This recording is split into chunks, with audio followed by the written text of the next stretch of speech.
Not రాలేదు. P1 వచ్చేసింది. Next P2 అనేది ఏంటనంటే మనకి అవైలబుల్‌లో 532 ఉంది.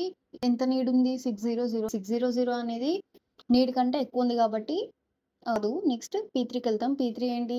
532 అవైలబుల్. నీడ్ వచ్చేసి 011. So, it is less than available.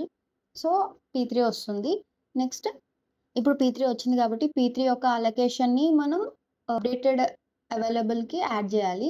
Updated available వచ్చేసి 532 గదా! ప్లస్ P3 యొక్క అలొకేషన్ ఎంత? 211. 2 యాడ్ జేస్తే 743 వస్తది. ఇప్పుడు ఇది అప్డేటెడ్ అవైలబుల్ అండి. P4కెళ్తుంది. నెక్స్ట్ P4లో 431 ఉంది. 431 ఉంది కాబట్టి మనకెంతుంది ఇక్కడ? 743 ఉంది కాబట్టి 743 అనేది 431 కంటే పెద్దది. అంటే నీడ్ కంటే అవైలబుల్ మనకుంది కాబట్టి P4 నెక్స్ట్ స్టేట్‌లోకొస్తుంది. P0 వస్తుంది. నెక్స్ట్ P2కెళ్తుంది. సో, మనం సీక్వెన్స్ రాయాలండి. స్టార్టింగ్ నుండి P1, P3 వచ్చింది. Next P4, next P0, next P2.